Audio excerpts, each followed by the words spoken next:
en América Latina, su presencia en esta actividad que se enmarca en la iniciativa de los seminarios en línea donde abordamos temas relacionados con los nuevos retos y nuevas dimensiones de la democracia hacia un nuevo contrato social. Bueno, Hoy con vea, actividad usted me número va a 32 tener que de este perdonar, ciclo. es que estoy aquí en una cuestión de un Y chat le solicitamos, por favor, apagar el una micrófono y el video. reunión de Para CEDAL información de hasta como todos, la una. esta información, perdón, ¿Ah? Richard Thompson. ya listo. Para información de todos, esta actividad será grabada y compartida como propiedad intelectual de CEDAL. La reunión iniciará y concluirá a las horas indicadas, por lo que estaremos terminando a las 12:30. Para pedir la palabra, por favor, utilizar el instrumento que brinda el Zoom o solicitarla vía chat. Las preguntas, por favor, que se circunscriban al tema abordado por el expositor. Y si va a emitir un comentario, que sea corto y puntual. Cedo la palabra al licenciado Carlos Rivera Bianchini, presidente de CEDAL. Adelante, Carlos. Gracias, Guido. Muy buenos días a todas, a todos ustedes. Una satisfacción, un gusto en poder saludarlos nuevamente, como todos estos sábados. Y agradecerle muy especial a Fanny Ramírez Esquivel, quien va a ser hoy nuestra expositora.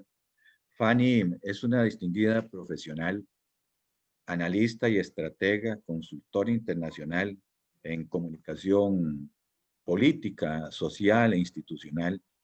Fanny ha sido una de las únicas, o la única centroamericana que ha sido galardonada por la Academia de Washington de las Artes y las Ciencias Políticas como mujer influyente en comunicación política en el 2019 y en el 2020 como estratega política.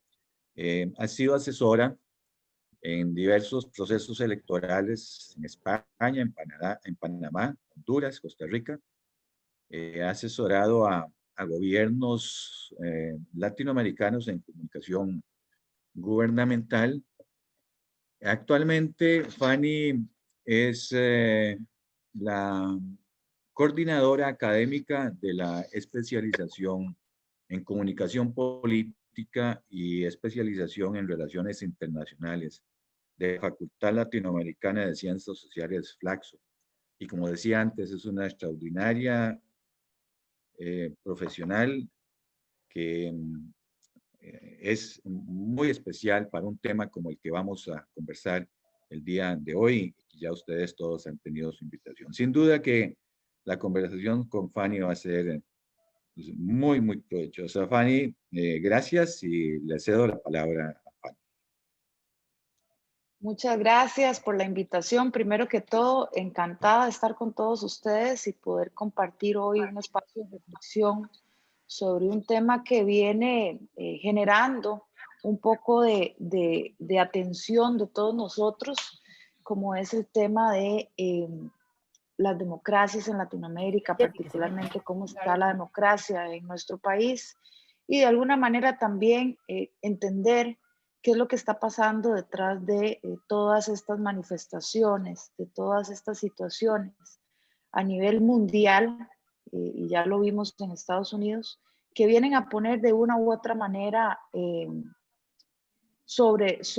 el ojo del huracán la clase política y su relación con la ciudadanía. Bueno, voy a compartirles brevemente la pantalla porque he preparado algunas imágenes que nos pueden servir como para poner un punto ahí de atención a lo que vamos a estar hablando y un poco ilustrar qué es lo que está pasando internacionalmente.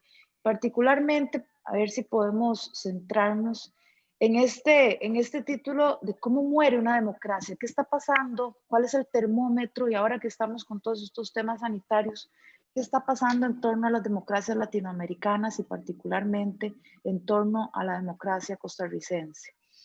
Hemos visto internacionalmente escenas como esta, que fue prácticamente, era impensable en otros tiempos y casi que si nos lo hubieran contado, si lo hubiéramos visto en una película, hubiera parecido como un poco de ciencia ficción.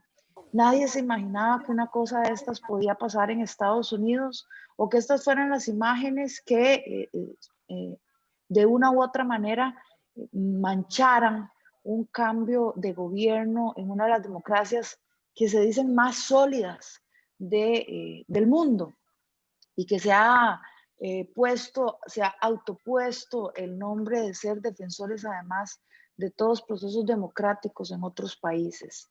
Esto es lo que vimos con la toma del Capitolio y que obviamente lo podemos analizar desde diferentes aristas, pero hoy nos compete analizarlo desde el punto de la construcción de la percepción y desde el punto de la legitimidad que tienen los gobernantes, porque eso tiene un gran efecto en las democracias. Esto es en Estados Unidos y esto es en Costa Rica. Esto tiene un gran impacto, lo que acaba de pasar en Estados Unidos, sobre todo en un país como el nuestro, porque hemos visto cómo ha estado aumentando el malestar ciudadano hacia la clase política en general y particularmente hacia el gobierno que tenemos en este momento de turno. Esas relaciones y estas imágenes que les traigo, las he escogido simplemente para poder ilustrar ese malestar que está latente en la ciudadanía y que de una u otra manera se ha dado como la espalda a esa suma de malestares que hay y a esa relación que hay con las demandas y con las necesidades que tienen las personas. Y no solamente eso, sino que se han dado propuestas que están muy lejanas a esos problemas que la gente identifica como los principales problemas. En el caso de Costa Rica, que ya sabemos que los problemas principales que la gente identifica es la falta de empleo, la situación económica y la mala gestión del gobierno. Y aún así no vemos ninguna propuesta que esté asociada directamente con esas problemáticas y nos centramos a discutir puntos económicos y puntos que son clave, pero en un idioma completamente diferente al que habla la ciudadanía. Y aquí es donde la comunicación política, y yo quisiera también centrarme desde ese análisis, desde esa perspectiva, juega un papel fundamental, porque es cómo le contamos a las personas, cómo hacemos ese vínculo con la ciudadanía para que realmente los problemas que la ciudadanía está percibiendo sean también los problemas que la clase política está resolviendo. Esto no solamente de Costa Rica, aquí les traigo algunas imágenes de México, Ecuador, Colombia, Honduras, Chile, Nicaragua, y esto responde, esta situación de tanto malestar, de la democracia tirada a la calle y que tanto criticamos, porque está claro que por mucho tiempo, por lo menos en el país, en las últimas manifestaciones, se estaba dando incluso, recordarán que hay toda una crítica muy fuerte hacia las personas que están en la calle, incluso vinculándolas con un tema de narcotráfico, criminalizando la democracia de la calle, y no estoy justificando esa situación, pero sí estoy diciendo, y quiero enfatizar en esto, que hay pocas válvulas de escape de la ciudadanía hacia el malestar que está creciendo. Y esas válvulas de escape que en teoría deberían de ser los partidos políticos que logran de alguna manera capturar esos malestar y traducirlo en propuestas políticas, esa falta de válvulas de escape ha hecho que la presión que se realice en las calles prácticamente sea la única manera de poder ser escuchados con demandas fuertes de parte de la ciudadanía. Y ahí es donde entra el tema de legitimidad, porque si nosotros analizamos cómo han llegado los últimos gobiernos, y bueno, lo podemos ver en Estados Unidos recientemente con un proceso electoral tan complejo, tan discutido, con un proceso electoral que estuvo tan en la mira, digamos, de las personas, que si hubo fraude, que si no hubo fraude, tan cuestionado, y que además con una diferencia tan tan poca, digamos, que haya un acercamiento electoral tan importante, eso genera que no haya legitimidad, no en cuanto a la legitimidad electoral, sino me refiero a la legitimidad ciudadana, que es la que cuestionan las personas y es la que está cuestionando esta democracia. ¿Cuál es la legitimidad que tienen nuestros gobernantes frente a las personas para tomar esas decisiones? Y vamos a ver más adelante esa relación entre autoridad y legitimidad y, por supuesto, poder en cuanto a esa incidencia que se puede tener en tomar decisiones.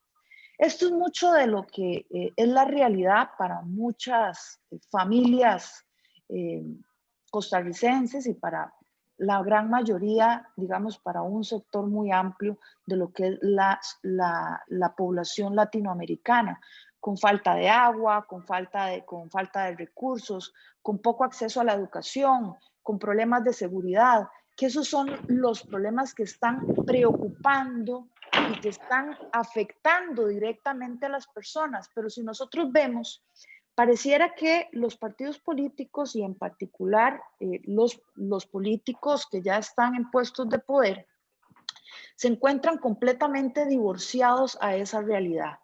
Y obviamente durante los procesos electorales se da todas las visitas a las comunidades, a los lugares donde se hace esa relación con la ciudadanía, pero una vez que se llega al poder se empieza a gobernar desde el escritorio y hay una ruptura de esa relación, de ese vínculo que se puede generar con la ciudadanía.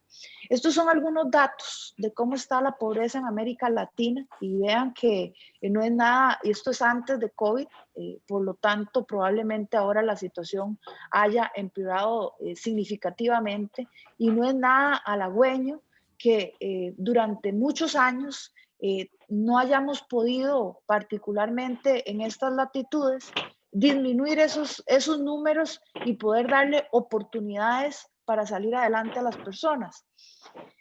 Pero aquí hay otra cosa que quisiera que entráramos y les traigo un par de gráficos para poder ponerlo sobre la mesa y que sea nuestro punto de discusión en esta mañana, que es cómo están valoradas las instituciones. Y cuando nosotros hablamos de democracia, tenemos que entender que las instituciones que dan que son los pilares de esa democracia, deberían de estar muy bien valorados y deberían de tener una percepción positiva de parte de la ciudadanía. Pero si nosotros vemos estos datos, que son los últimos realizados por el CIEP, las últimas valoraciones tomadas por el CIEP, y veamos que aquí tenemos desde noviembre, abril y agosto del 2020, vean cómo el tema de las instituciones donde se supone que se deberían de captar ese malestar ciudadano para traducirlo en hechos y propuestas que realmente beneficien a la ciudadanía, son las instituciones peor valoradas. Gobierno, Asamblea Legislativa, sindicatos y partidos políticos son las instituciones peor valoradas por las personas. No es de suponer, si la iglesia está en un punto más alto y todo lo que es el tema, digamos, de ese vínculo que se puede generar, no es de suponer, por ejemplo, otras iglesias no católicas, vean que tiene un porcentaje mucho más alto que el que tienen los partidos políticos, casi doblándolo. Entonces, no es casual que hayan otras fuerzas políticas que estén asociadas a grupos religiosos que tengan un grupo de adeptos bastante o de militantes bastante fiel en ese sentido, ¿verdad? Y es algo de lo que podríamos hablar más adelante, pero es algo que genera preocupación, porque ahí es donde salen también algunos líderes, entre comillas, mesiánicos, que vienen de una u otra manera a poner el tema electoral mucho más complicado de cara a las próximas elecciones. Yo quisiera enfatizar el tema de los partidos políticos como la peor institución valorada por los costarricenses, con un 3.8 en estas valoraciones, y realmente donde podemos ver cómo esa percepción que ha generado y que por tanto tiempo ha generado durante los últimos procesos electorales una volatilidad muy grande en el voto, es precisamente porque la gente no se siente identificada con estos partidos políticos. Y cuando nosotros hablamos de cómo nos comunicamos con estas personas, entonces tenemos que tener claro que los partidos políticos ya no están siendo esos centros de acopio, por decirlo de alguna manera, donde puedo captar esos malestares, donde puedo captar esas problemáticas para poder traducirlo y para poder traducirlo en propuestas que busquen beneficiar esa democracia y que busquen legitimar el proceso democrático en el país. Es claro que las instituciones democráticas están deteriorando, que hay una caída en esa confianza hacia las instituciones, y esa caída de confianza es precisamente porque no están siendo catalizadores de esas problemáticas que se están viendo. Para empezar, y aquí en esta lista de 21 instituciones podemos ver cómo es un hecho que todo lo que es la clase política se encuentra reflejada en cómo la gente no está atendiendo o no quiere participar a través de sus grupos en la vida política.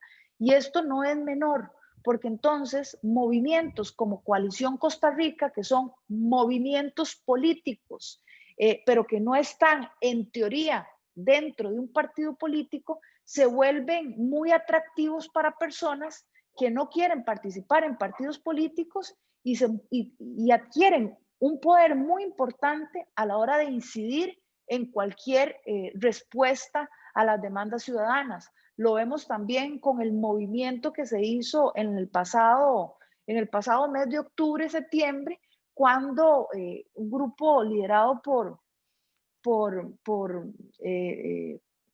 por diferentes, digamos, personas que estaban en la arena política en algún momento, lograron captar ese malestar, ese movimiento, y entonces de alguna u otra manera generan una presión que no está siendo canalizada y que no está siendo escuchada por la Asamblea Legislativa, por ejemplo, por la oposición, por los partidos políticos, y eso ha generado particularmente la única opción para que la ciudadanía sea escuchada. Si nosotros analizamos en el caso de Estados Unidos, el movimiento que ha sido tan radical, los radicales, y cómo se han manifestado también, ha sido sin duda un proceso en el que la falta de tolerancia ha sido uno de los ingredientes principales de todos esos procesos que han sido contundentes en cómo se está percibiendo ese desarrollo de la democracia. Veamos este otro gráfico que les traigo, que es el índice de apoyo al sistema político en Costa Rica desde 1978 hasta el 2000. Vean que en abril, por supuesto, con el tema de la pandemia, y es un efecto efervescente que ya nosotros hemos estudiado mucho, y que cuando hay crisis, evidentemente la gente, cuando hay un momento de crisis, deposita de nuevo la confianza en los gobernantes, porque son las personas que están en teoría con el liderazgo y la capacidad para tomar decisiones. Pero es un efecto muy efervescente si no se sabe de una u otra manera capitalizar esa confianza que están dando las personas, y mucho más en el caso de Costa Rica si no se cuenta con la capacidad claramente de gobernar en un momento como este, ni se cuenta con un equipo. Entonces, efectivamente, vemos cómo en abril del 2020 hay un pico donde se vive un respaldo hacia el sistema político, un respaldo particularmente hacia el gobierno, pero que es muy efervescente y que luego vuelve a caer. Encontrándonos en este momento en los números más bajos en cuanto al respaldo que ha tenido un gobierno y un gobernante en el país. Y esto no es menor, porque entonces la duda no es solamente hacia, no afecta únicamente hacia el gobernante de turno, sino que también se genera esa erosión en las instituciones que le están dando de alguna manera el respaldo a esto, y que también tenemos que decir que en política, ustedes sabrán mejor que yo, que no hay sillas vacías, al contrario, estamos deseando que se desocupe una silla para ser ocupada, y esto implica también cuáles son las personas que están gobernando detrás de quien tiene la autoridad asignada y que no necesariamente están siendo tan explícitamente o no las tenemos bajo el foco como las deberíamos de tener. Si nosotros hablamos un poco de los perfiles sociodemográficos del autoritarismo social, que es una clara ventana de preocupación, hablamos de la democracia, de cómo están siendo percibidas las democracias y las instituciones democráticas. Cuando eso baja, automáticamente tenemos un perfil de autoritarismo que empieza a subir. Esos comentarios que oímos y que hay que prestarles mucha atención cuando la gente dice lo que necesitamos es alguien que tenga los pantalones bien puestos y que tome decisiones y que se diga qué se tiene que hacer, y prácticamente se empuja a la ciudadanía a querer un autoritarismo muy fuerte en el país. Si nosotros analizamos quiénes están pensando en que se necesita un autoritarismo fuerte en Costa Rica, vemos como toda la periferia del país está buscando un liderazgo mucho más autoritario, y cómo las mujeres están todavía más alineadas con que se necesitan personas autoritarias, y por supuesto personas de 35 años en adelante también están pensando que se necesita un liderazgo muy fuerte, un liderazgo autoritario, una persona que sepa, que tenga la capacidad de hacer, pero que además no se ande con rodeos y que tome decisiones. Esto es muy peligroso cuando nosotros lo vemos previo a un proceso electoral, porque son esos candidatos que pueden aparecer de pronto con un discurso o con una retórica bastante autoritaria, y que la gente siente que esa persona está diciendo las cosas como son, o esa persona sí me representa, porque está captando ese malestar ciudadano que las instituciones no han logrado resolver ni que han logrado atender. Mucho cuidado con eso. Y aquí quisiera también, les traigo un par de gráficos más, porque aunque esto está un poco, con datos del 2018, las tendencias no cambian. La tendencia va hacia una tendencia creciente, donde nosotros preguntamos a las personas si se está gobernando para un grupo definido o para que unos cuantos se beneficien. Vean cómo el 80% de las personas en Latinoamérica piensan que los gobiernos están para que unos cuantos se beneficien y no para beneficiar a toda para hacer el bien común, como lo decimos de manera romántica. Y en Costa Rica un 75% de las personas andan pensando en que la clase política está gobernando para beneficiarse, para que se beneficien entre ellos. Por supuesto que esto tiene un impacto en la credibilidad, en la confianza y en la legitimidad en la toma de decisiones. Veamos cómo, además, si nosotros analizamos el aumento de la corrupción en cuanto a la percepción que se tiene sobre esto, también va en una tendencia creciente, donde ya el 65% considera que hay un aumento de la corrupción año tras año. Y si lo vemos, por ejemplo, en el caso de Costa Rica, un 69%, o sea, por encima del promedio latinoamericano, piensa que hay un aumento de la corrupción en los partidos políticos, en el gobierno y en la clase política en general. ¿Qué nos está diciendo este panorama que les estoy mostrando sobre ese divorcio entre la percepción que tienen las personas de los políticos y de los partidos políticos y lo que nosotros estamos viendo con la clase política, o desde dónde lo está viendo la clase política? Podemos hablar de que efectivamente desde el 2018 tenemos una presidencia que erróneamente no tuvo una lectura para poder identificar que aunque ganar en segunda ronda implica que en este caso más del 70% de los costarricenses no querían que Carlos Alvarado fuera presidente. Y esto no es menor, porque cuando hablamos de que hay un voto arrinconado en segunda ronda, donde nos ponen dos, nos limitan cuál es la parrilla electoral, nos limitan cuál es la oferta, y nos dicen, ok, van a tener que escoger entre estos dos.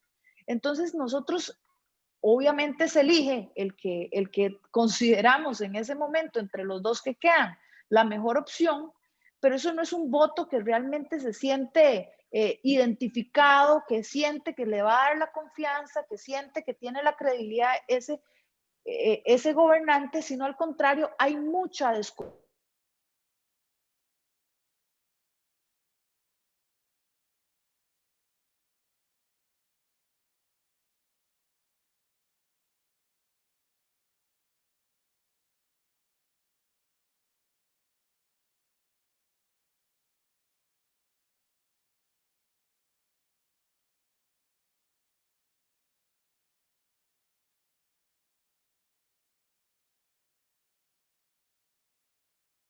Una ruta país, sin una claridad de desarrollo, difícilmente la comunicación política se puede inventar lo que no existe. Y en este caso, los partidos políticos juegan un papel fundamental dándole a la ciudadanía la oferta política de sus candidatos, de sus mejores fichas para que puedan gobernar, pero no solamente eso, sino que pueda captar esa confianza para poder de una u otra manera generar la mejor opción en los procesos electorales. Efectivamente, a partir del 2018, Carlos Alvarado tenía la autoridad para gobernar, pero no contaba con la legitimidad. Y hasta la fecha no cuenta con el respaldo para gobernar desde el punto de vista de la ciudadanía. Y como él mismo ha dicho, de manera muy equívoca, él no está y ha dicho, yo no estoy para concursos de popularidad, que es un grave error pensar que las encuestas de opinión, que son lo que están midiendo, cómo la gente está percibiendo el gobierno, es un grave error decir que simplemente pues darle la espalda a esos estudios para simplemente seguir con políticas y con un gobierno que sin duda ha logrado gobernar de espaldas a la ciudadanía, de espaldas a la demanda ciudadana y de espaldas a muchos sectores que le han incluso golpeado la mesa. No es entonces de extrañar, estos son algunos datos que teníamos de archivo, pero no es de extrañar que en este momento el respaldo del presidente esté por debajo del 20%. Estamos diciendo que ni siquiera las personas que lo llevaron a segunda ronda mantienen esa recordación de voto, que es lo que nosotros, es uno de los datos que nosotros más trabajamos, cuál es la recordación de votos y cuál es el rechazo al voto por esas personas, ¿verdad? Y esos datos están sumamente elevados en este caso particular y por lo tanto una democracia que se encuentra en este momento completamente sostenida por el resto de instituciones que tenemos y no por esa clase política que cada día se desgasta más. No es de extrañar entonces tampoco que a nivel de diputados, a nivel de esa prostitución que se dio del diálogo político, que fue, yo digo que una prostitución de la palabra y del proceso de negociación que claramente no fue de una manera transparente, abierto, con una rendición de cuentas como la que la ciudadanía podría esperar y con un lenguaje claro que también esté aterrizado para que las personas puedan comprender qué es lo que se está hablando, qué es lo que se está negociando y qué es lo que hay detrás de esas negociaciones.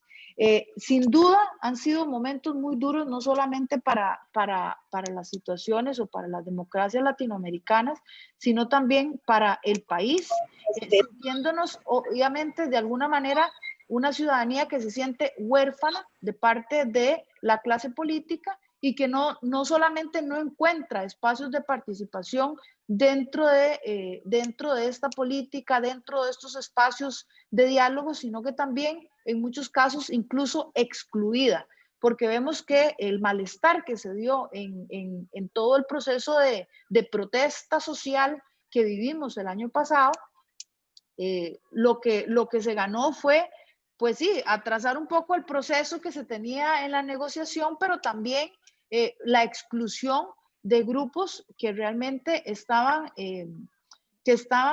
bastante coordinados y organizados y que sin duda ejercieron una presión en la toma de decisiones. Yo quisiera cerrar con este esquema que me parece importante que lo retomemos, sobre todo por el impacto que tiene en la democracia. Es importante entender que cuando nosotros hablamos de partidos políticos, por supuesto que lo que queremos en gran medida es administrar el poder para la toma de decisiones, y una toma de decisiones porque se tiene una claridad de cuál es la visión, cuál es la ruta país que se tiene que seguir, y por lo tanto yo tengo que tener ese poder y entendido como esa capacidad de incidir en la toma de decisiones, no el poder que satanizamos en muchas situaciones. Y ese poder se puede tener a través de la autoridad asignada, como el caso que puede ser un proceso electoral, pero es necesario, para tener ese poder actualmente, es necesario tener esa legitimidad también ciudadana, es decir, que la gente esté con la confianza y con una percepción positiva como para sentirse que realmente las decisiones que pueden ser muy cuestionadas por algunos sectores y por algunos grupos tienen el respaldo de la ciudadanía. Y lo podemos ver con algunos gobernantes latinoamericanos que, si bien o mal estemos de acuerdo o en contra de su ideología o de su visión de desarrollo, lo cierto es que hay algunos gobernantes latinoamericanos que tienen una gran legitimidad ciudadana, un gran respaldo ciudadano, y eso les permite tener mayor capacidad de maniobra política a la hora de tomar decisiones. Muy necesario en el caso de un sistema tan entrabado como el costarricense, y un sistema que requiere tantos cambios estructurales para poder salir adelante con los retos que enfrentamos actualmente como sociedad. Yo quisiera, antes de abrir un espacio de diálogo con ustedes y poder escuchar sus reacciones sobre estas iniciales postulaciones que les he hecho, que recordemos este dibujito que a veces se nos olvida y que tiene tanto impacto en cuanto al poder que realmente las personas tienen. Y es que los partidos políticos y los gobernantes de turno están ahí porque hay personas que confían en ellos y que hay personas que los respaldan. Sin ese respaldo que tienen de parte del pueblo, la tabla se les va a zafar y el daño puede ser inminente, y podría ser que la persona que llegue a ocupar esos puestos de poder no sea la persona idónea, como es el caso y como lo estamos sufriendo en este momento en el país.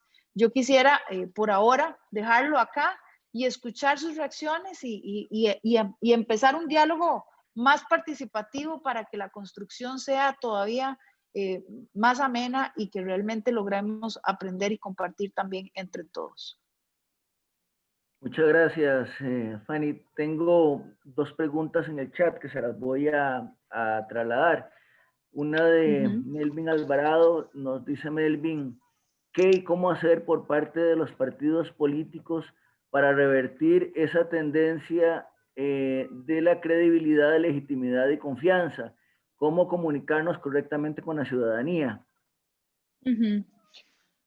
Bueno, cuando nosotros hablamos de política, tenemos que saber que las necesidades son muchas y los recursos son escasos, y ahí es necesario la priorización, y por eso es el arte de gobernar. Pero cuando esa priorización no se hace de una manera en la que nosotros estemos en una comunicación constante, y recordemos, por ejemplo, los procesos electorales. ¿Qué diferencia un proceso electoral, o por qué los procesos electorales le devuelven la esperanza a las personas y esa conquista se convierte en un momento de realmente una conexión con las comunidades, una conexión y un vínculo con las personas, porque es un momento en el que la comunicación y el ciudadano es el eje de toda actividad política. Pero una vez que se llega a gobernar, que se debería ejercer una comunicación gubernamental muy proactiva, parece que nos enfocamos más en el hacer y nos olvidamos de esa conexión y de esa relación constante que tenemos que tener con la ciudadanía. El hecho de fortalecer esa relación por medio de esa retroalimentación constante de qué estamos haciendo, cómo lo estamos haciendo y sobre todo, para qué se está haciendo, hace que la ciudadanía comprenda por qué se están tomando las decisiones. Pero si las decisiones se toman a puerta cerrada, si las decisiones un día se dice que no se van a hacer y al día siguiente se cambia la hoja de ruta, claramente eso lo que genera es desconfianza, aunque ese sea el único camino que tenemos. Y esto es, hay que subrayarlo. Muchas veces hay decisiones que son complejas, como en todas las familias. En un país también hay decisiones complejas, pero esas decisiones complejas requieren todavía mayor comunicación, porque recordemos que ante la ausencia de información se genera incertidumbre y la incertidumbre siempre va a ser ese espacio de oportunidad para otros grupos políticos o incluso para otros movimientos políticos que viene siendo todavía más complejo y más peligroso, para otros movimientos políticos que quieren posicionar una verdad o una percepción sobre lo que está pasando. Entonces, no hay recetas mágicas, pero sí les puedo decir que se tiene que gobernar comunicando, se tiene que gobernar con una comunicación proactiva, directa y oportuna con la ciudadanía. Vean que en el manejo de la pandemia, el año pasado, los gobernantes mejor evaluados fueron aquellos que mantuvieron una comunicación sincera, precisa y oportuna con la ciudadanía. Y no quería decir que tuvieran buenas noticias, porque fue una situación crítica para todos, pero tuvieron una capacidad de mantener informada a la ciudadanía, no con estadísticas, sino con esas políticas públicas que se iban a tomar para hacerle frente a esto y sobre todo con una visión multidimensional, que en el caso de Costa Rica, por supuesto que estuvo ausente. De Carlos Manuel Echeverría, ¿dónde se da el rompimiento de los partidos con la ciudadanía y por qué? No de la proliferación de partidos y disidencias en la Asamblea Legislativa, una manifestación de descomposición. ¿Cuánto estará pesando la educación en las actitudes de la ciudadanía? Bueno, la crisis de los partidos viene ya, se ha estudiado mucho y viene de años, ¿verdad? Y yo diría que esa crisis de los partidos responde a varios elementos. Uno de ellos es esa capacidad de que la gente se identifique con los partidos políticos. A mí me llama la atención que muchas veces estemos tan preocupados por defender ideologías, y perdón que lo diga de esta manera, pero no aterrizar esas ideologías a la práctica. Estamos más interesados en los conceptos teóricos que en cómo se vive una ideología en el día a día de las personas y cómo llevamos eso para que la gente lo sienta, la gente lo vea, la gente lo pueda palpar. Y yo creo que eso es, si nosotros nos ponemos a pensar lejos de lo que podríamos definir en los procesos y en el sistema político partidario, en realidad en el día a día y en la gente y en el común del pueblo, en realidad pocos son los que les interesa el tema político y mucho menos el ideológico. Aquí el tema es cómo se resuelven los problemas y estamos tan acostumbrados y tan ensimismados de querer encontrarnos entre nosotros nada más, que nos olvidamos cuál es la relación y cómo la gente nos está percibiendo desde el punto de vista como ciudadano que realmente está atendiendo. Y por eso yo les traía esos zapatos de una persona que realmente esos zapatos rotos, gastados, pero que siguen caminando y que siguen dando el siguiente paso. Porque lejos de lo que nosotros podemos vivir y lejos de esa imagen de los políticos impolutos, perfectos, con toda esa belleza que puede, ese halo, ¿verdad?, de autoridad que puede tener los partidos políticos o los líderes políticos, lejos de todo eso, están las preocupaciones de las personas del día a día, y yo creo que ese divorcio entre los partidos políticos es también lo que lo ha llevado a la crisis. Ahora, las personas, al no tener esos espacios de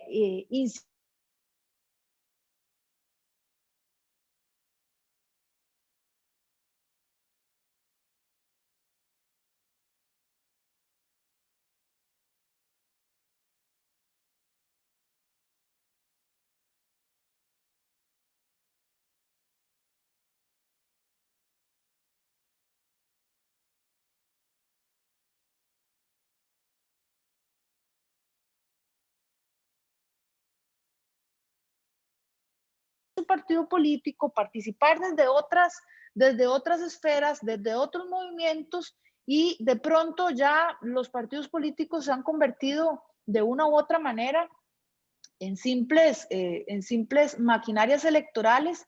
Y les voy a traer también algo como para la reflexión. A mí me sorprende, ahora que salió hace poco, los candidatos o los posibles precandidatos, cuando uno analiza las encuestas y encontramos que 8 de cada 10 personas dice que por ese candidato no votaría. A mí me sorprende que sigamos nosotros respaldando candidatos políticos con ese nivel de rechazo de la ciudadanía. Perdón, pero la gente lo que le está diciendo es, ese no lo queremos.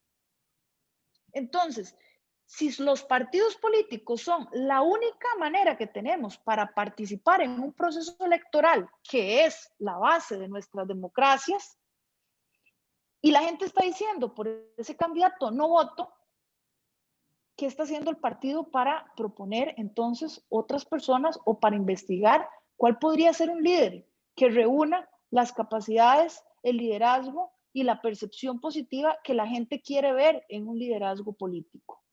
¿O seguimos nosotros adelante impulsando algunas precandidaturas que de una u otra manera no están captando esa atención? Entonces no es casual que cuando venga el proceso electoral el 80% de las personas no tengan partido y no sepan por quién votar y se decidan en un proceso de los últimos 2 meses viendo cuál es el menos malo. Es una llamada de atención, sin duda, a los partidos políticos. Es una necesidad de modernizarse también de los partidos políticos por entender cuáles son las esferas de diálogo, de participación, de discusión ciudadana que se están teniendo, y cómo en lugar de abrir las puertas para que la gente venga al partido, ¿cómo hacemos para ir a la gente? ¿Cómo hacemos para volver la cara hacia la ciudadanía y poder poner los reflectores sobre esas necesidades que tienen las personas? De ahí que hayan tantos outsiders que de pronto entran en procesos electorales y que generan completamente un sismo de una gran magnitud, porque de pronto vemos una persona que no está en los partidos políticos, y que responde a ese idioma y a esas necesidades con que la gente se siente tan identificada, y qué es lo que realmente le está premiando. Y bueno, el caso particular de Trump es quizás el más ilustrativo en ese sentido. Bien, voy a ofrecer el uso de la palabra. Tengo ya manos levantadas. Les solicito, por favor, que sean muy puntuales en los comentarios y en las preguntas. En el uso de la palabra, Enrique Gomaris. Adelante, Enrique.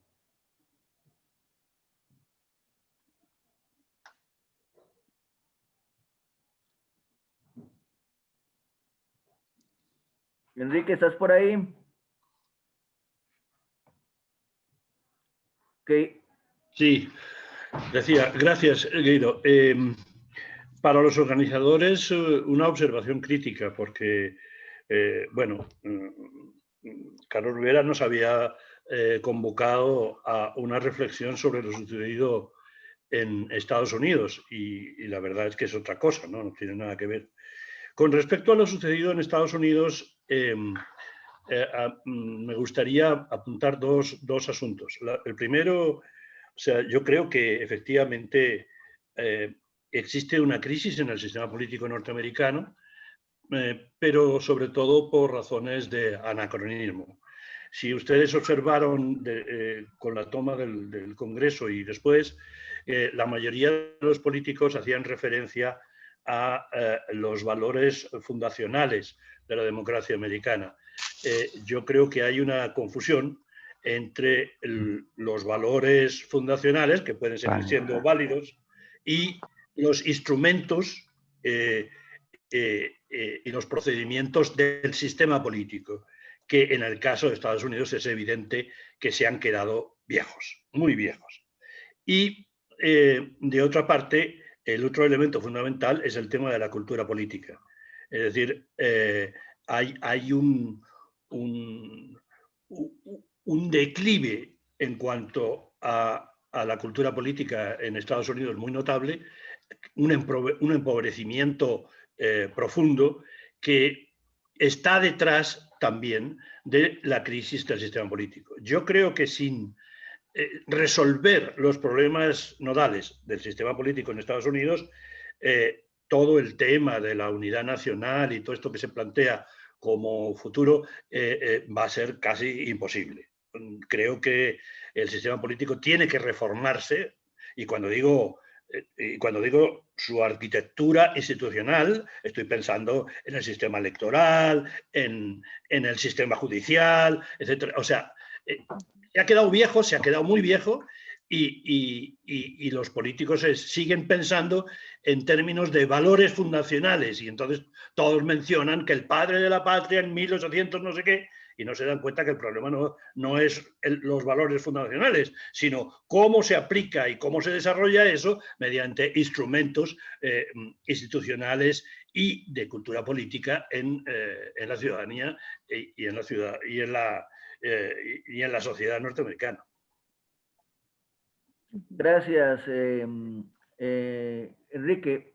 Fanny, ¿quiere referirse al tema?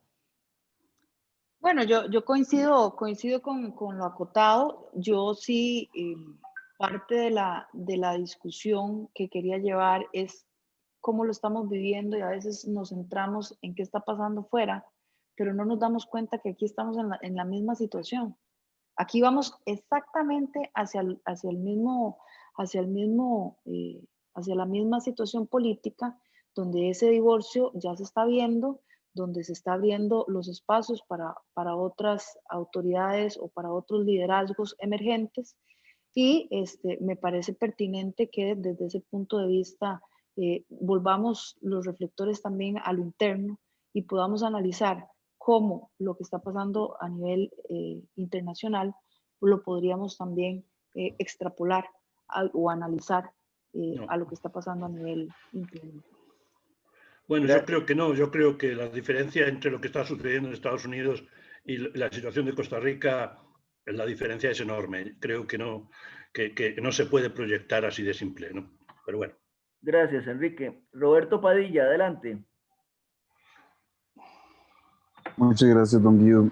Primero que nada, agradecer la disertación a la expositora. Me complace mucho.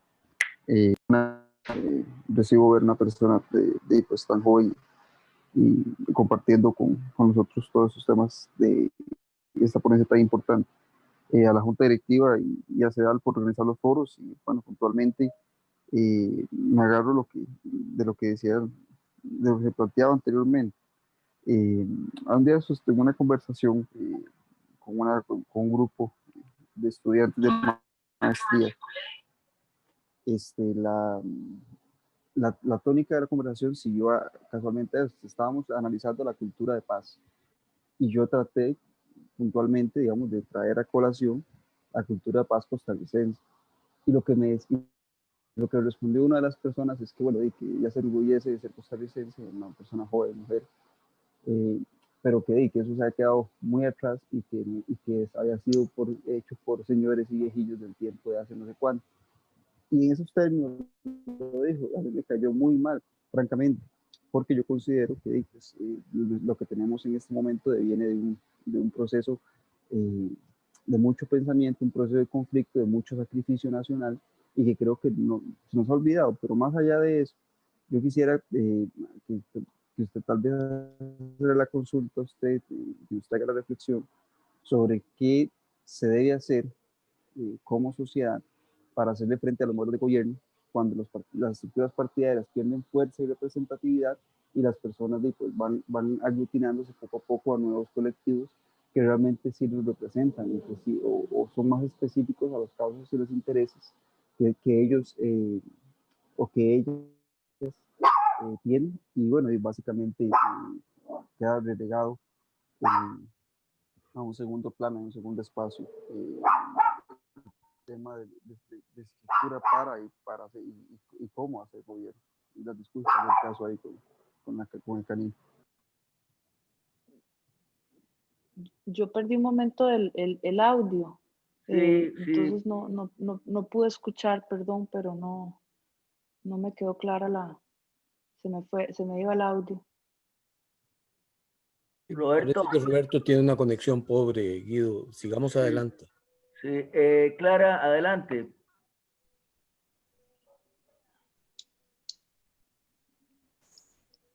Guido, mientras Clara se conecta, hay Ya estoy conectada. muy interesantes en el chat. Yo no sé si Fanny los ha seguido o se le puede hacer un resumen. Y está pendiente la pregunta de Carlos Manuel sobre el tema de la educación. Carlos Manuel va a hacer uso de la palabra después de Clara. Perfecto. Adelante, Clara. Muy amable, acabo de abrir Primero que nada, quiero felicitar a Fanny Ramírez. Es de veras, estás muy bien ubicada y tienes conocimiento exactamente. Quiero decir, el poder político es algo enfermizo. Sí lo he dicho 20,000 veces en la cabeza de las personas. Todos piensan que todos pueden, que todos son capaces, que todos, y así no es la vida, así no es el poder político, es algo muy fuerte, muy enfermizo. Yo a este Biden y a Kamala le tengo mucha pena, porque Estados Unidos, acabo de llegar de Estados Unidos, y perdónenme que les diga, la situación es gravísima, gravísima en todos los aspectos. Van a tener que no sé si esto los va a poder terminar Biden, pero en fin, así es. No es una cuestión yo quiero, no es yo quiero. ¿Tienes la capacidad para hacerlo? Aquí todo el mundo quiere ser presidente de la República. Mira, en Liberación Nacional, qué cantidad de candidatos tenemos. Y todos, yo quiero, ¿cómo no? Si yo soy, si yo puedo, eso no es posible. Nosotros tenemos que unirnos, tener un solo candidato y salir adelante, porque que hemos tenido la experiencia, los dos últimos gobiernos nos han desgraciado económicamente. Yo tengo ya mi candidato y yo voy a trabajar fuertemente con él. Yo pienso que esto tiene que continuar. Y una de las partes más graves, yo le doy gracias a Dios que no entra al directorio político, porque si no me hubiera enfermado yo. Y ver la inactividad y la inoperancia de este directorio político que existe. Ok, Fanny, te felicito. Sigamos adelante porque necesitamos educación política y esta es parte de la educación en analizar. Gracias, muchas gracias. En el uso de la palabra, Carlos Manuel Echeverría. Adelante, Carlos Manuel. Muchas gracias, Guido. Un saludo a todos, especialmente a la doctora Ramírez, cuya presentación ha sido muy interesante. Tal vez 2 puntos. Primero, con respecto al tema educativo, me parece que es importante ver qué es lo que está pasando es un tema que ha sido recurrente en este foro, pero hay que seguir trabajándolo de diferentes aristas. Con el tema educativo, ¿qué es lo que ha sucedido? Yo pienso, tal vez me equivoco, pero pienso que cada vez la educación o cada vez la formación es menos educación y más capacitación. Capacitación para producir de alguna forma un bien o servicio y para consumir, lo que tampoco se hace muy bien, aparentemente. Ese es un tema que había tocado anteriormente, que tal vez la doctora Ramírez quiera referirse. Pero principalmente lo que me motivó a intervenir es el tema de que ella acertadamente planteó la necesidad de que los gobernantes estén en comunicación permanente con las comunidades. Y yo creo que, y lo he dicho algunas aquí por escrito, lo he hablado, es mi experiencia política habiendo sido viceministro de planificación, que el camino es a través de los consejos de desarrollo subregionales. Recordemos que el país está dividido en 22 subregiones, ¿verdad? Ya las provincias no sirven más que para elegir diputados, para complicarnos la existencia y pues para que la gente tenga ahí sus atavismos. Pero el país está dividido en 22 subregiones que tienen sentidos, y esas 22 subregiones agrupadas en 6 regiones. Ahí hay una estructura de consejos de desarrollo regional que no funciona, que no se invierte en ella, que está amparada a la ley 5525 de planificación nacional, y también en el caso de lo que va paralelamente, que son los consejos sectoriales, amparado a la Ley General de Administración Pública, la ley Piz-Escalante Ortiz, que está considerada desde el punto de vista de la dirección política una de las mejores leyes en el mundo. Debo decir que ambos temas, el de los consejos de desarrollo regional, que no sé si la licenciada Ramírez los conoce a fondo, porque veo que es una persona joven, pero al ser una persona estudiosa es posible que sí. Los consejos de desarrollo vienen de la administración Oduber Quirós, cuando se aprueba la ley 5525 de planificación nacional, donde participó muchísimo don Oscar Arias. Recibieron un gran desarrollo en el gobierno siguiente en el que a mí me tocó participar. Y después se vinieron abajo por consideraciones principalmente políticas. Parece que a los políticos no les gustaba el asunto de estar en comunicación con la comunidad. Sentían que el poder se les iba, poder que se manifestaba a través de la disposición de las partidas específicas, que ya no existen, gracias a Dios. Pero ahí hay un instrumento. ¿Para qué estar descubriendo el agua tibia si ya están ilegalmente constituidos los consejos de desarrollo regional y los consejos de desarrollo sectorial? No sé si funcionan en este gobierno, pero cuando funcionaron y el ministro sectorial reunía a todas las entidades de su sector, pudiendo entidades estar en varios sectores, eso le da un gran sentido al funcionamiento sistémico del Estado, y a la dirección política se facilitaba la dirección política. ¿Qué piensa, licenciada o doctora, perdón? No, vieras que yo realmente no conozco a fondo estos consejos, pero me parece que hay diferentes estructuras que sí podrían potenciarse en cuanto a esa relación con las comunidades. Pero también recordemos que ahora con las nuevas tecnologías, también se abre una ventana de oportunidad, por lo menos para mantener esa relación cercana, y vemos cómo esa comunicación le ha funcionado a otros presidentes, ¿verdad? Y ha sido muy efectiva en cuanto a ese respaldo. Obviamente que para todo lo que es rendición de cuentas y demás se necesitan esas estructuras, y sobre todo para poder canalizar esas demandas ciudadanas, ¿verdad? Que es tan importante. Yo creo mucho en el poder local. Creo mucho en la participación ciudadana desde los gobiernos locales y desde las estructuras que tenemos regionales y sectoriales, pero también me parece que es importante que haya esa capacitación hacia cómo relacionarse con las nuevas tecnologías, por ejemplo. Es todo un tema, porque no es un despliegue de información. O sea, las nuevas tecnologías lo que abren es una relación uno a uno con las personas, y no simplemente depositar esos como brochures a través de las nuevas tecnologías o de las redes sociales. Entonces es importante que aprovechemos todas estas plataformas, pero que también nos capacitemos para poder hacerlo de manera eficiente. Guido, perdón, una breve interrupción, nada más. Vea, sí. Los consejos de desarrollo, doctora, yo les recomiendo que se los estudie. Y se estudia a fondo qué es lo que se decía. Ahí, las fuerzas vivas de la comunidad, representadas por sus delegados, empresarios, cooperativas, lo que usted quiera, se pueden reunir. Es más, en estos tiempos, antes no, en estos tiempos se pueden reunir por Zoom, como estamos haciéndolo ahora, creo que 38 personas.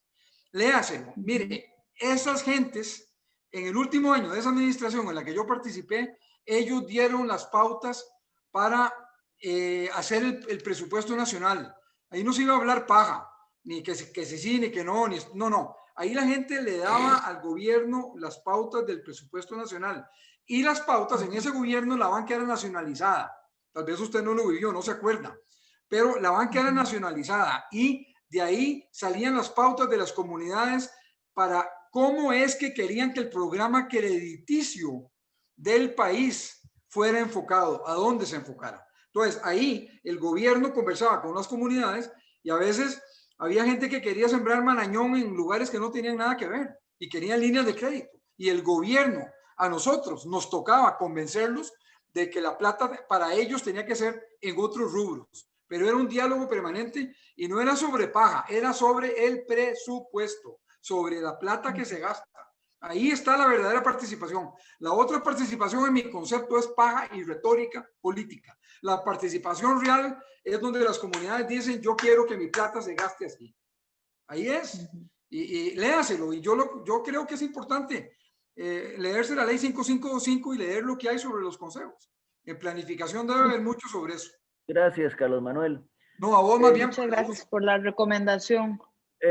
Tengo dos preguntas. Leo la primera, que es de Roberto. Dice, ¿cómo se hace para lograr la representatividad y la gobernabilidad en un momento donde las personas no se identifican con los principios y preceptos partidarios y se aglutinan más en torno a movimientos o grupos que sí recogen el grueso de sus intereses?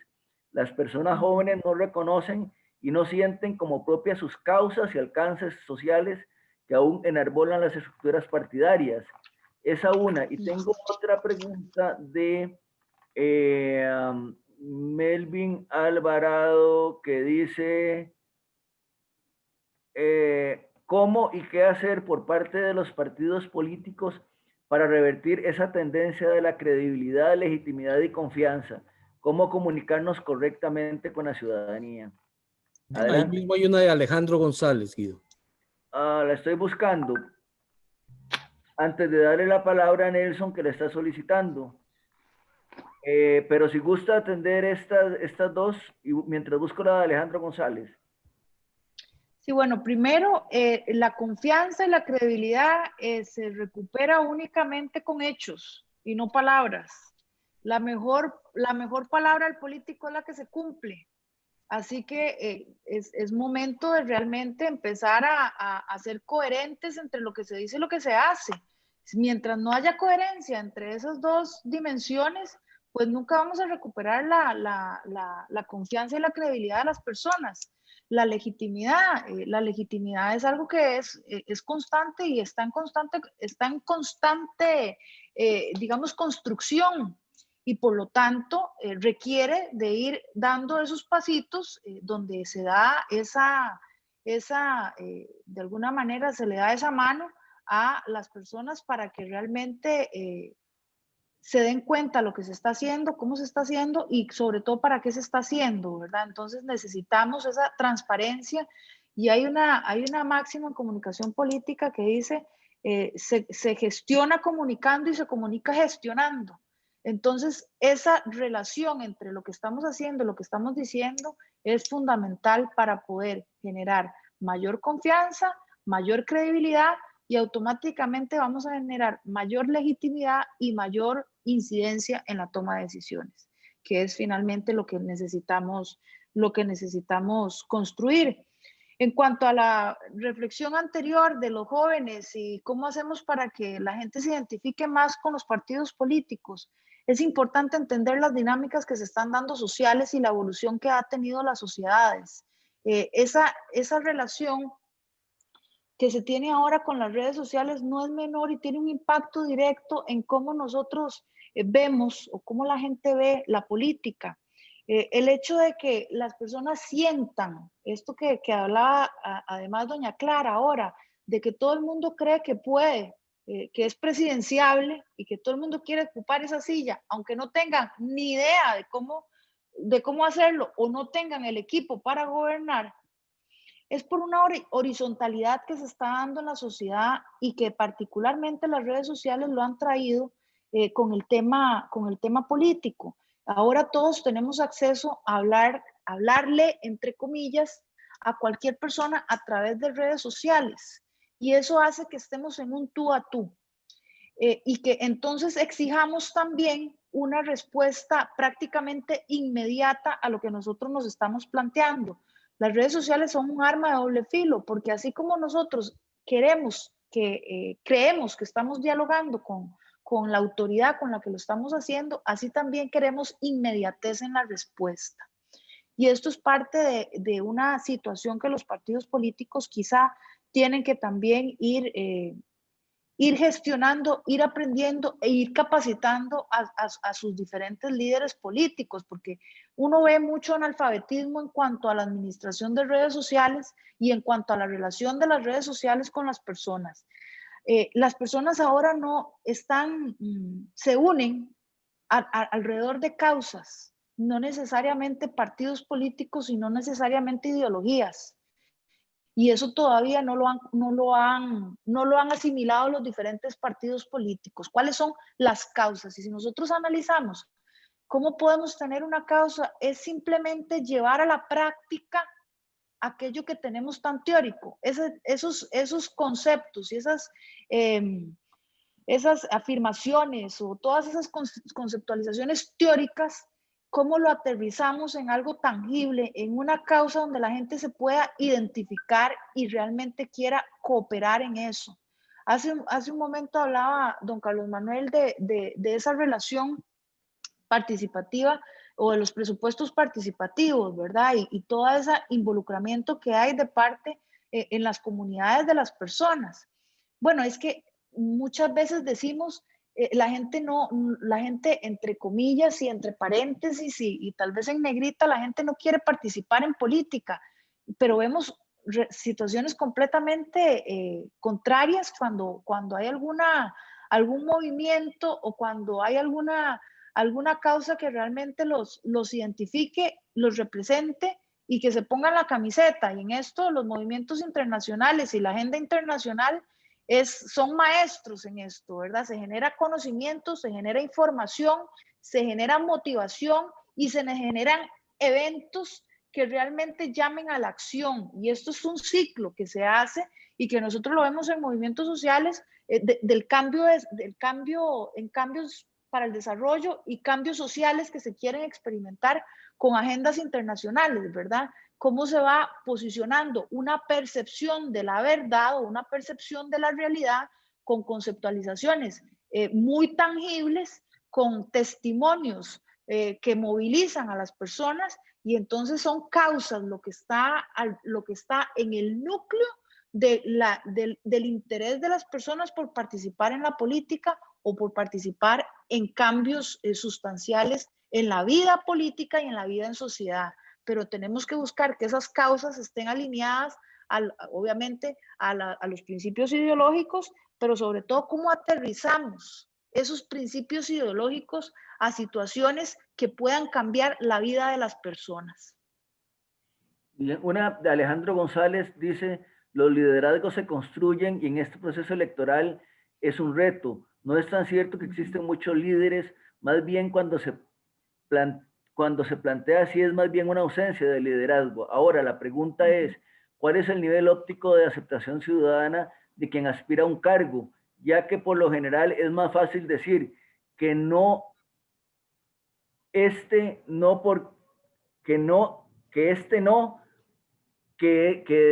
decir este sí.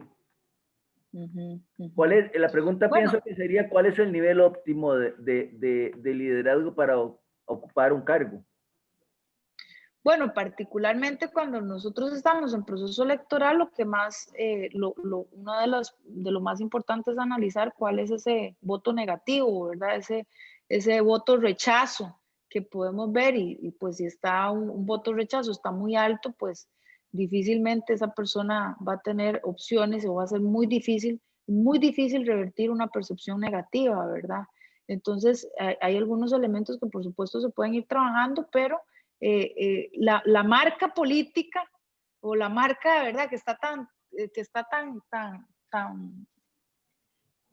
en boga ahora, veámoslo con algunos líderes internacionales, el caso de Trump. O sea, podemos decir todo lo que queramos sobre su personaje, pero era una persona que realmente lograba conectar con las personas que lo seguían, al punto de que motivó lo que vimos en el Capitolio. Veámoslo con el caso de Bukele. Es una persona que logra conectar con las emociones. Podemos estar a favor, podemos estar en contra de su línea política, pero más allá de eso, lo importante es cuál es esa relación y cómo logran esa movilización de las personas y el impacto que tiene eso también para la gestión política de ellos, el respaldo político que consiguen y por lo tanto cómo logran hacer cambios estructurales al punto de generar, de tener mucho mayor posibilidades y mucho mayor poder en esa toma de decisiones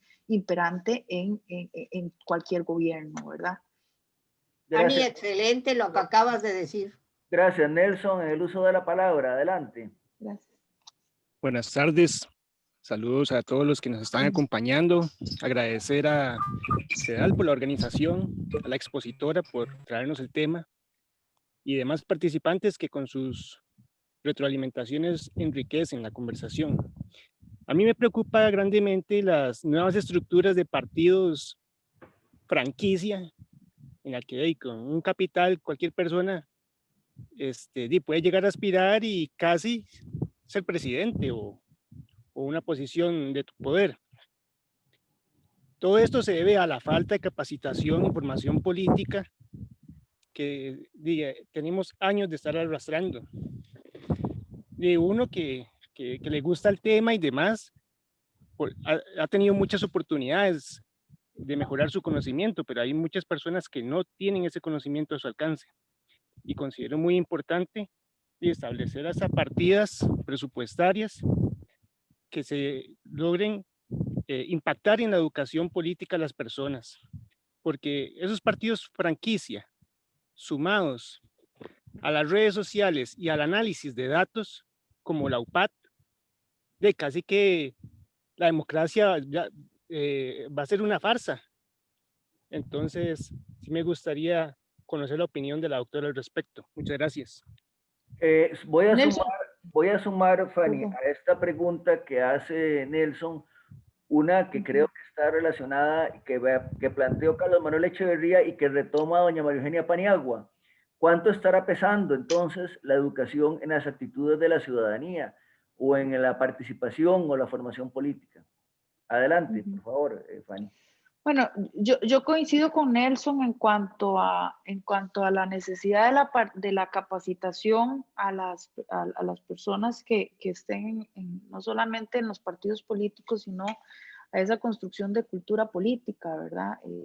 A mí me sorprende que cada 4 años, cuando viene el proceso electoral, estemos pidiendo un voto informado, y particularmente las campañitas estas que hacen en el Tribunal Supremo de Elecciones diciendo que con una publicidad, con una inversión fuerte en una publicidad que dice ejerza el voto de manera informada, cuando eso no es cada 4 años, eso debería de ser algo constante, una capacitación ciudadana en donde realmente se construya cultura política y se pueda educar a la ciudadanía en estos temas, en los diferentes temas de discusión que tenemos, que son tan complejos, pero vean que cuando estamos con la soga al cuello, es cuando realmente queremos un diálogo y queremos un diálogo de altura, pero resulta que la gente no sabe ni siquiera los temas. O sea, ¿qué participación ciudadana podemos hablar y de qué calidad de participación ciudadana para fortalecer la democracia estamos hablando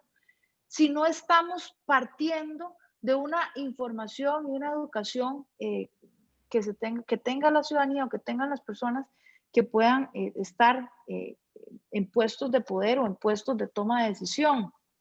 Esto me lleva a otra cosa que quisiera también traer a colación y yo sé que el tema de la participación de la mujer es tan importante en la política, siendo el 50%, pero a mí también me sorprende que muchas mujeres llegan a puestos de poder, igual como muchos hombres, pero las mujeres estamos más bajo la lupa y eso lo sabemos, o sea, y entonces necesitamos realmente fortalecer esa capacitación también hacia las mujeres de los diferentes partidos políticos para que realmente el ejercicio de sus funciones permita abrirle espacio también a otras mujeres y fortalecer esa toma de decisiones y fortalecer esa participación efectiva que se puede tener en puestos de poder.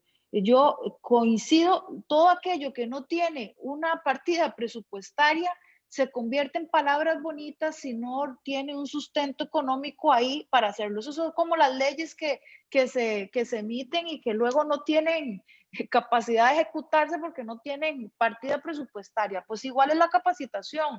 Si nosotros decimos que nos interesa tener pues personas mucho más educadas políticamente, tiene que haber un presupuesto para eso, tiene que haber un presupuesto para realmente generar ese marco, ese proceso de capacitación donde ahí se vayan perfilando quiénes son esas personas que tienen no solamente el interés por participar y esa voluntad y ese empuje por ser líderes políticos y autoridades políticas, sino también, y mucho más importante, un partido político que tenga la capacidad y el equipo para gobernar, que es parte de lo que hemos visto en los últimos procesos electorales, que pues se llega bajo una cortina o una situación efervescente en el país de rechazo, de descontento, lo que también nosotros llamamos el voto castigo hacia los que están gobernando, se eligen a otras personas,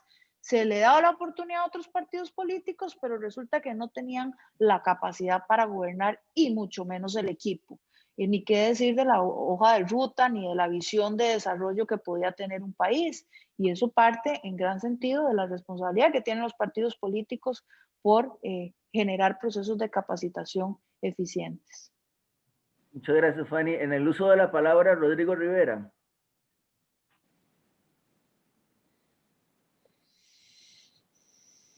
Sí, buenas. ¿Me escuchan? Sí, Guido. Adelante, Rodrigo. Sí, bueno, no, yo lo que quería decir básicamente es que los partidos lo que han experimentado con el tiempo en Costa Rica es un deterioro de su capacidad representativa. Antes había un nexo con organizaciones sindicales, con movimientos comunales, con cooperativas, y eso ha venido en un deterioro, ¿verdad? Hay un alejamiento de la ciudadanía. Ahí se han conformado desde oligarquías internas, grupos de presión interno también, un sesgo tecnocrático, y entonces eso hace que la gente piense que su participación no es para cambiar nada. Su participación no sirve para cambiar nada. Lo otro que quería decir también es que más democracia significaría también descentralización, como bien lo apunta Carlos Manuel Echeverría, ¿verdad?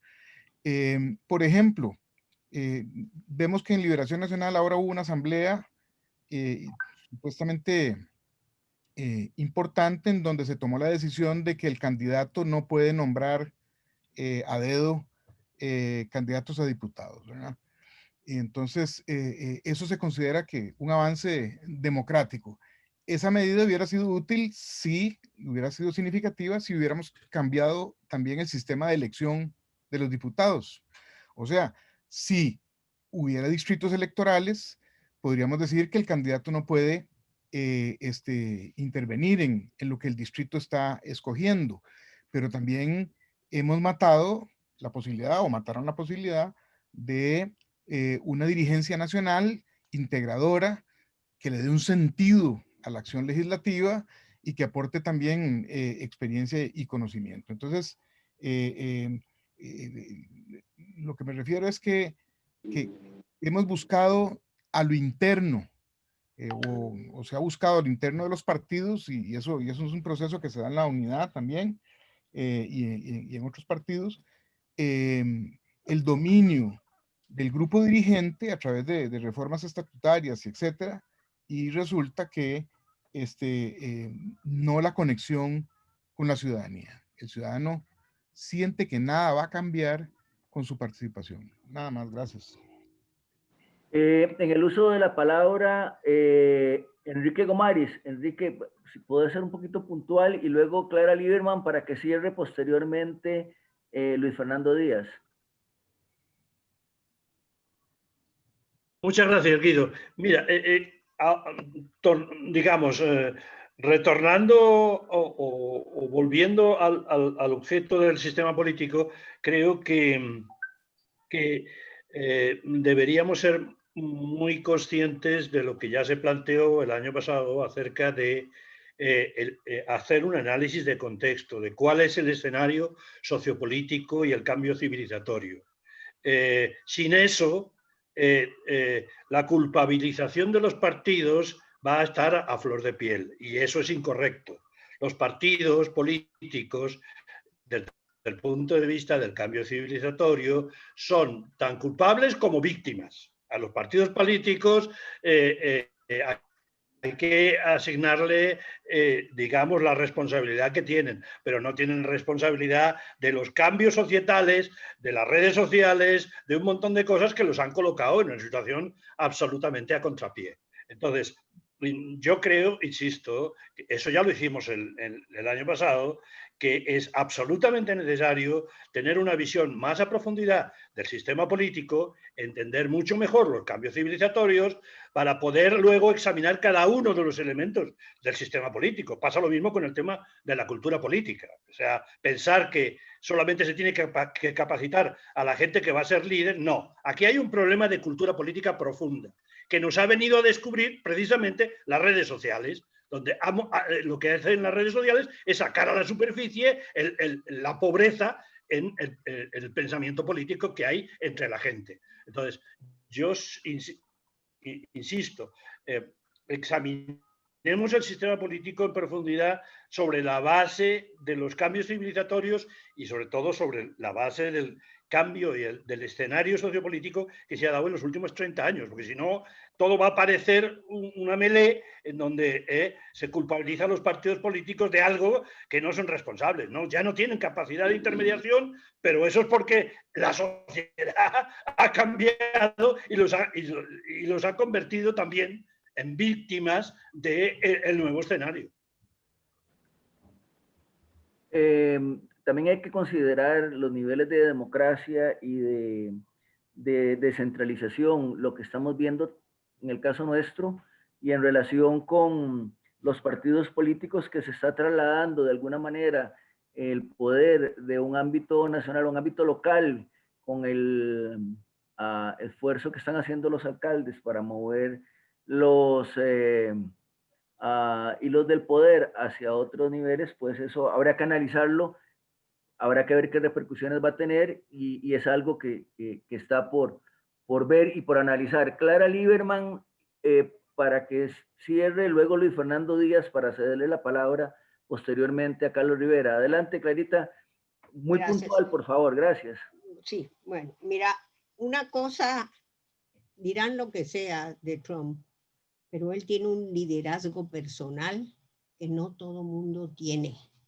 Tan es así que tiene ahorita un volumen detrás de él que no sé qué va a pasar en estos 4 años.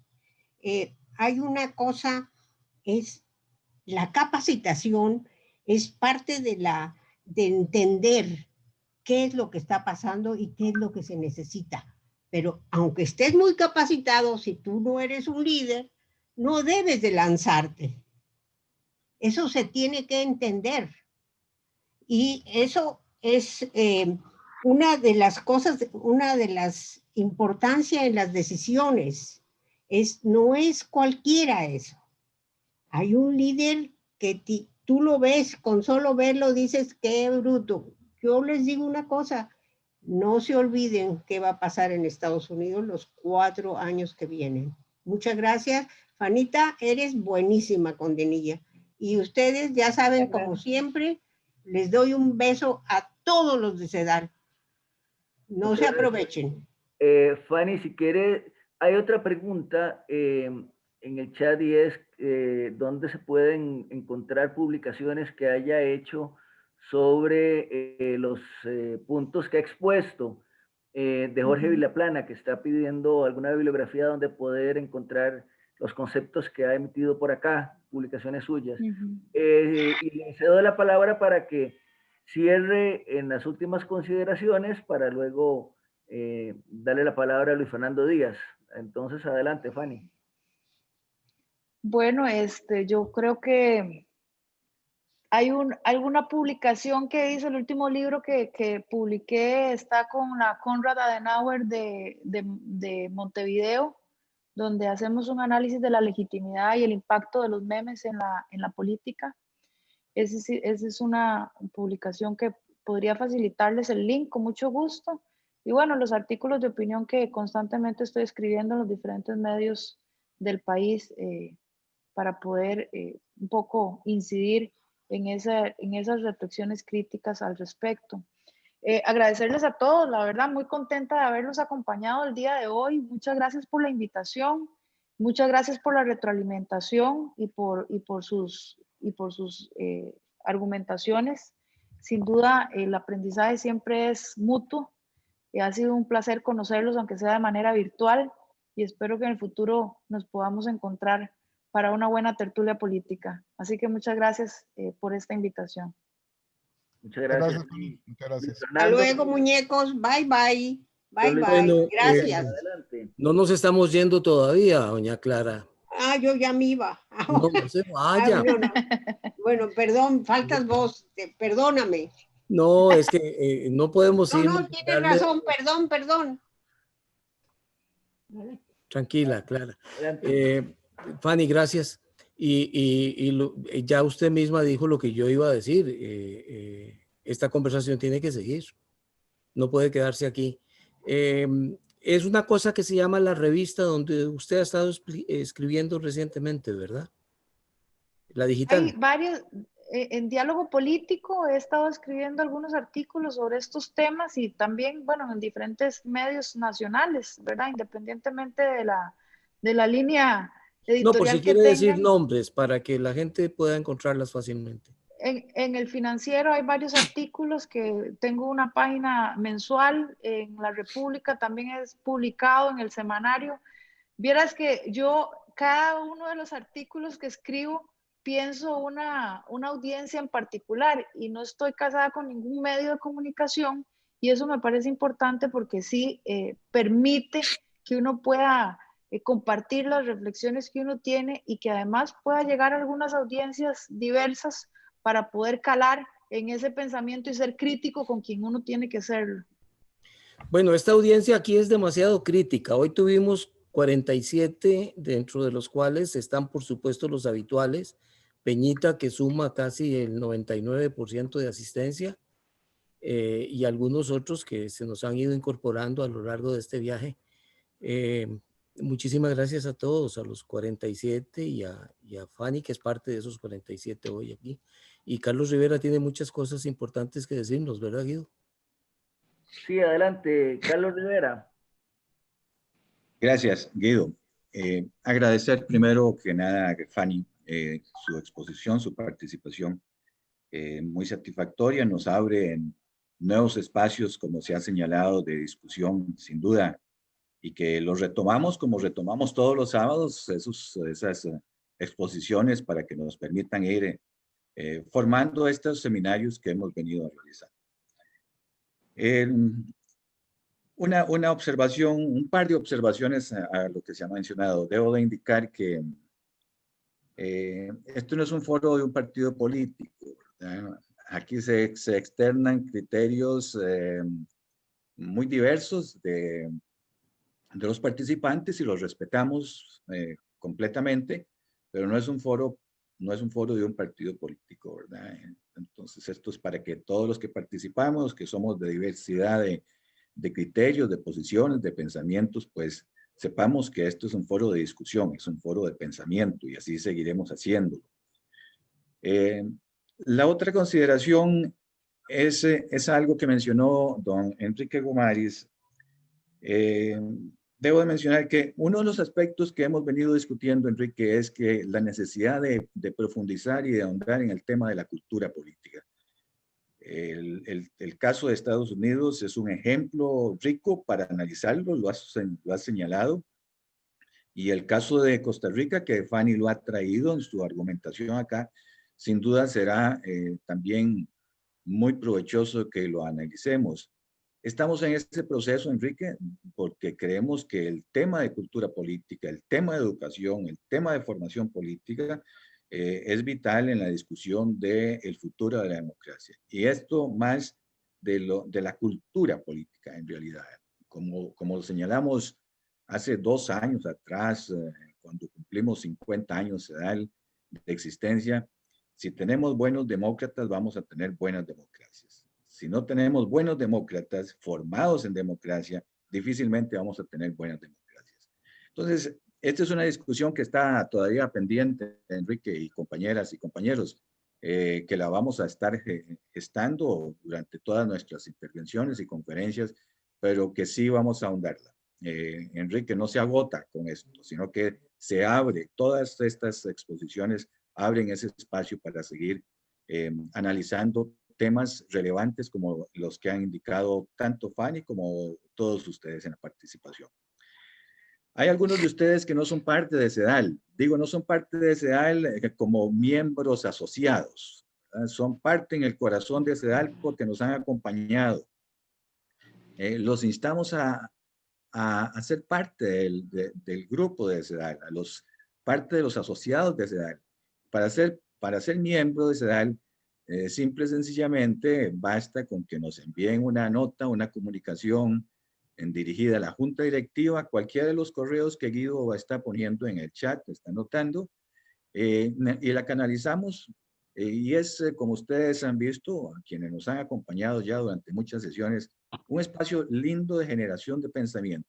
A veces nos gustan, a veces no nos gustan. A veces consideramos que es importante, puede ser que otras veces más importante que el anterior. Pero es parte de lo que nosotros queremos hacer. Y de las cosas buenas que nos ha permitido la pandemia es la discusión virtual. Y lo hemos aprovechado al máximo. De manera que los invitamos a asociarse. Tenemos una pequeña cuota para ser parte de CEDAL, pero es insignificante mensual, pero que nos ayuda mucho a mantener nuestra sede, nuestros compromisos, nuestras obligaciones. Y los invitamos a hacer. Pero principalmente nos ayuda a sentirlos a ustedes parte de ese grupo de asociados que están en CEDAL. El próximo sábado continuamos con nuestras discusiones. Hemos invitado a don Eduardo Ulibarri. Eduardo Ulibarri, que fue director de un medio de comunicación, fue embajador en la ONU, pero hemos invitado como un periodista de opinión. Porque el tema que queremos analizar es la importancia del periodismo de opinión en el fortalecimiento de la democracia o las repercusiones que tiene el periodismo de opinión en la democracia. De manera que los invitamos, sin duda que será un espacio bonito también de discusión.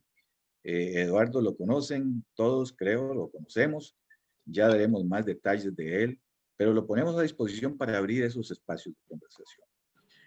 Fanny, nuevamente reitero nuestro agradecimiento. La verdad que ha sido una jornada muy agradable, muy linda. Como has observado, se nutre con los comentarios de quienes participan. Y muy buenas tardes a todos. Que pasen una linda tarde. Cuídense mucho y nos vemos el próximo sábado. Que estén muy bien. Gracias. Gracias a todos por participar. Buenas tardes a todos. Gracias. Muy buenas tardes. Buenas tardes, igualmente. Gracias. Buenas tardes y muchas gracias. Gracias. Muchas gracias. Anita, Anita, sigue adelante. Excelente. Ay, Peñita, mi amigo. Un beso, Peñita. Igualmente, adiós. Saludos a todos y a todas. Hasta luego. Hasta luego, gracias. Hasta luego a todos. Un abrazo.